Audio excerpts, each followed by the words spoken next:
the rise of the Roman Empire in the beginning. Rome was just a small village on the banks of the Tiber River, surrounded by forests, hills, and hostile tribes. It was not yet an empire, not even a dream of one. It was a gathering of shepherds, farmers, and hunters who fought every day to survive. But deep within these simple people was a fire that would one day shape the world. According to legend, Rome was founded by twin brothers, Romulus and Remus, who were abandoned as babies and raised by a sheep. When they grew up, they decided to build a city together. He named it Rome, after himself. From that moment, the legend of Rome began, a story of blood, power, and destiny. Rome started small, but its people were different. They were tough, disciplined, and determined to rise. They built walls for protection, trained for war, and formed strong alliances. Each generation fought harder than the one before. Surrounded by enemies, the Romans learned to adapt quickly. Every defeat was a lesson. Every victory became a new step toward greatness. Over time, Rome transformed from a small settlement into a powerful city-state. Its soldiers, known as the legions, became the most organized and feared in the ancient world. With iron armor, short swords, and perfect formations, they defeated enemies one after another. But Rome was not just built by swords. It was built by rules, laws, and unity. Unlike other kingdoms ruled by a single king, Rome created something new: the Roman Republic. Instead of one ruler, they had elected leaders called consuls and a council of elders known as the Senate. This system allowed Rome to be strong, fair, and organized. Everyone had a duty to the state. The Romans believed their empire would last forever because it was not built by one man. It was built by the people themselves. As the Republic grew, Rome began to conquer its neighbors. First, the Latin tribes, then the Etruscans, and later the Senate. Every victory added new lands, wealth, and soldiers. Rome's roads spread across Italy like veins in a living body, connecting towns, armies, and trade. The phrase, "all roads lead to Rome," was born from this unstoppable expansion. With each new conquest, Rome's confidence grew. Their armies became symbols of power. Their discipline, courage, and strategy made them unbeatable. The world began to fear them and respect them. Yet, the real secret behind Rome's rise was not just war, it was adaptation. Rome absorbed the best ideas from every culture it encountered. From the Greeks, they learned philosophy, architecture, and art. From the Etruscans, they learned engineering and city building. They took what worked, improved it, and made it Roman.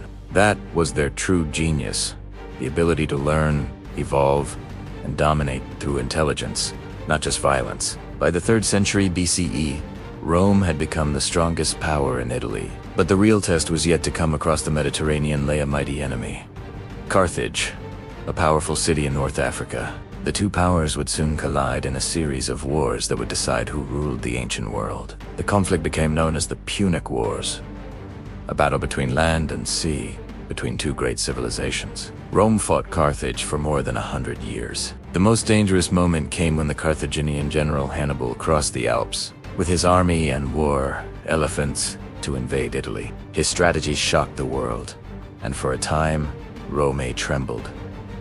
But the Romans refused to surrender. Through strength, patience, and sacrifice, they fought back and eventually destroyed Carthage completely, turning its lands into Roman territory. After defeating Carthage, Rome stood as the undisputed power of the Mediterranean. Its armies stretched from Spain to Greece. Its merchants traded across seas, and its citizens enjoyed wealth and order. The Republic, that started as a small village, now ruled over millions of people. Rome had become a superpower, not through luck, but through will.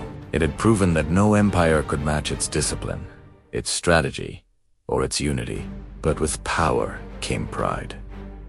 And pride would become Rome's greatest enemy. The senators grew richer, the generals became more ambitious, and the people started to forget the old values of honor and duty. The Republic that had made Rome strong began to crack under the weight of greed and corruption. Great leaders, like Julius Caesar, would soon rise, and with them, Rome would change forever. The story of Rome's rise is not just a tale of battles and conquests. It is a story about human ambition, how ordinary people can create something extraordinary. It shows how courage, discipline, and vision can turn a small village into the greatest empire the world has ever known. But as history teaches us, the higher a civilization rises, the harder it falls. The glory of Rome was only the beginning, because what came next would change the course of human history forever.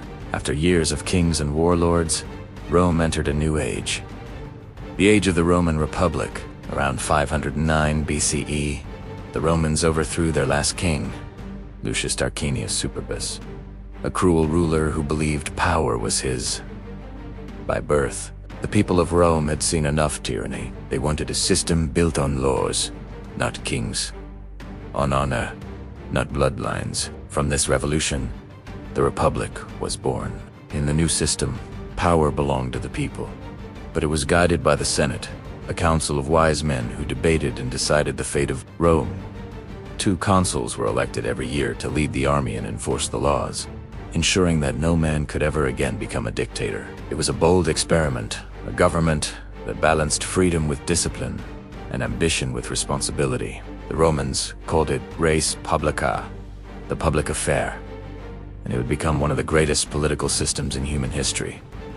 As the Republic grew stronger, so did its enemies. The early Republic fought countless wars to survive, first against the Etruscans in the north, then against rival Latin cities, and finally against the Samnites in the mountains. Each victory added new land and new citizens. The Romans didn't just conquer people, they made them part of Rome. They offered protection, trade, and citizenship to those who accepted their rule. This smart strategy made their empire stronger with every war. The Roman army became a machine, trained, disciplined, and loyal to the Senate. Each soldier carried the weight of Rome's destiny on his shoulders. When they marched, the ground itself seemed to tremble. But even as Rome grew powerful, there were dangers from within.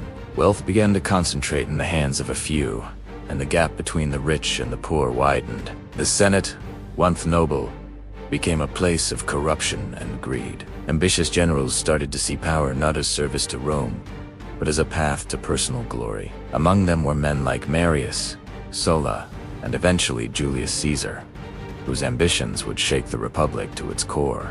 Still, in these early days, the Republic represented the heart of Roman pride citizens serving their nation, believing that Rome was eternal. For hundreds of years, the system worked. Rome became the center of law, order, and civilization. The Republic was not just a government, it was an idea, a symbol of discipline and strength. It taught the world that an empire could rise not through kings, but through the will of its people. The Senate debated, the armies conquered, and the people believed in a destiny greater than themselves.